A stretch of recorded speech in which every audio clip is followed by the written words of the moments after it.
with the signing of Alex Bregman, a 3-year, $120 million deal. Wiggy says they are the next to win. Weighing in on this, the best that we can offer when it comes to this show for an expert, the great baseball Brett. Good morning, Brett. Good morning. How are we? Well, how are you, more importantly? Yeah, it's just amazing when you actually spend a little money, what happens to the outlook of your season. Did you want Bregman, though? I forget the last time we talked to you, if you were on board with that or not.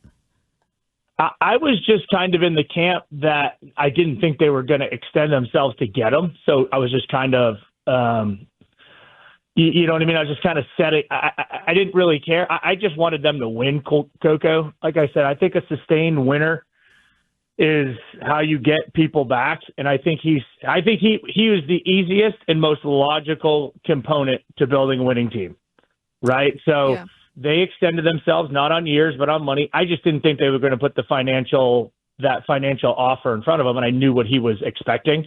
So I just didn't think they were going to extend themselves. That's all. So just kind of aligned to think, they're just not going to extend themselves. Well, but in this case, when it comes to those, and I would include various of us on this show who have been whining about John Henry not spending money, I mean, you had to be, whatever the number is, $10 million a season above everybody else, and you had to commit $40 million this upcoming season to Alex Bregman. So at least in this case, they're in. Yeah, they're in. The bar was really low, right? Curtis talks about it all the time. The bar is really low in terms of the spending, and they just vaulted themselves up. We kind of crap on John Henry in his spending, but I said it last year. They were around the 11th to 12th top spending team in the league. Okay, this contract alone gets them into 5-6. Just this one contract puts them into the top 5 or 6, depending on a few things. So you can crap on John Henry and their lack of spending and all that, but they were still 11 or 12 in all of baseball last year. This one move gets them up there, and now it puts them directly into the conversation of championship, playoffs, championship. The one move moves their over-under up a two-game complete shift from 84.5 wins on the betting market to 86 just by this one signing overnight. As soon as that deal was announced, it went up two full wins. And Brett, doesn't it really kind of people look at it as spending, but in the world of baseball, it's really not, because they give themselves a good position to get out if he wants that $200+ million deal, which he kind of originally wanted, where it seems like they're getting away from those contracts unless the guy is elite level, or he has to kind of like Blake Snell prove it type of, all right, now we'll give you $200 million. Yeah, but the thing about the MLB contracts, Wiggy, is that they're guaranteed. Okay, so the player goes out there and he sucks, he's not opting out. So that's a real 120, right? So in football, you can cut him. If he's not what you want, you cut him, you take a salary cap hit, but you can get rid of the player. In Major League Baseball, you can't do that. Okay, so if he goes out there this year and doesn't perform, he's not going to opt out, and he's now got 2 more years at $40 million a year left on their payroll. So this is real money for the Red Sox. For the player, he's taking a little bit of a risk. He wanted to come to Boston. He's good friends with Walker Buehler. He wanted to come to Boston. This was his preferred destination. If the money matched up, he was going to come to Boston. Boston is a premier place for free agents to come, and this is a premier place for him to hit. He's got great numbers. But this is all financial risk for the Red Sox. This is all of 120 for the Red Sox, because if a player doesn't perform, Scott Boras is not opting out. But what if he performs? Does that make sense? What if he performs really well? Is there a chance that he would opt out and ask for more money? He would opt out and ask for more money, and that would be their way of okay, we now will go in a different direction, and he'll go get his 200. Oh, they would get killed for that. But if they're expecting, when it comes to prospects, that those guys are ready to go in a year, then they're basically there. I like it because they're saying we'll pay you the $40 million. Okay, let's see what we do this year. And Garrett Cole just did that. He had a great year. He opted out, and the Yankees re-signed him. And that's the way baseball. No, but see, Curtis, the Yankees didn't re-sign him. See, Garrett Cole misplayed his hand.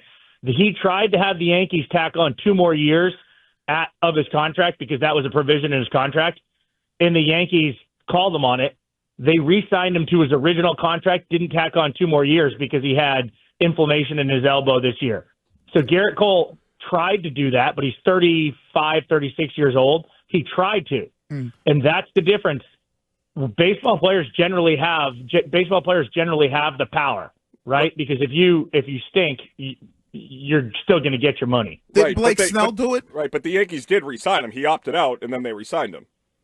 Yeah, they just didn't tack on any years. And Bregman could have a great year. Bregman could hit 30 home runs, 100 RBIs, be a really key contributor to the Red Sox, and then say, hey, there's another team out there that is going to pay me $150 million, and then he looks great. And it's great too. I told Greg, God, it's great too because baseball has always been about contract years, and this creates a contract year for Bregman that he knows if he has a great season, he can get out and cash in. So you get the incentive there.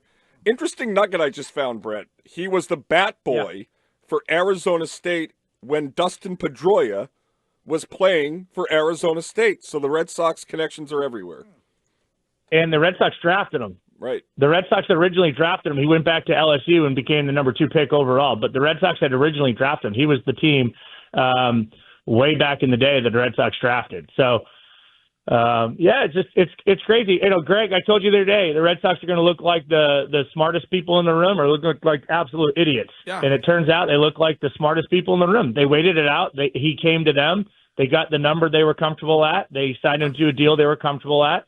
And, I think it immediately puts him into at least playoff contention. I think it puts him into the conversation of like Wiggy's already talked about. If you looked at Twitter last night, it exploded. Social media exploded. Fans are now interested. And it's amazing how one signing. No, somebody get Mr. Henry another Cohiba. He deserves it today. He deserves it. He stepped up. It's $120 million of real dollars. He deserves it. Now, it just puts into place the rest of the moves they made in the offseason just look better. The Garrett Crochet trade looks better. The Walker Buehler signing looks better. They get Giolito back from injury now. So now Wiggy's been talking about their pitching staff all off season. Their pitching staff is now in place, and now they have the right-handed bat to kind of balance the lineup and gives them a lot of flexibility. Alex Cora loves these players. He can play second base. He can play third base. He can DH. It kind of moves people around. If it protects against injury risk, it puts him in a really, really good position. And I think Red Sox fans should wake up happy. Anti-baseball Brett text before you go. Am I missing something? Bregman is 30 years old, hit 260 last year, 26 home runs, 75 RBIs. That doesn't put them over the top in the division. So there's the negativity. Yeah. You'll hear that, right? So 30 years old, he's on a 1 to 2 to 3 year deal. He got hurt. He started off really, really slow last year. So if you look at his April numbers, he got off to a really slow start because of injury. From I think it was May 15 or something like that. He cooked 26 home runs, and in this ballpark, if you look at his numbers in this ballpark, he really plays well. But again, I think you guys talked about it, Greg, for the last 2 or 3 days.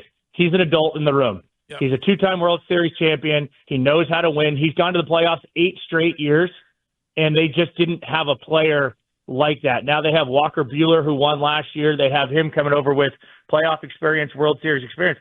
I just think that goes a long way, especially if your foundation of your franchise for the next 8 to 10 years are these young players.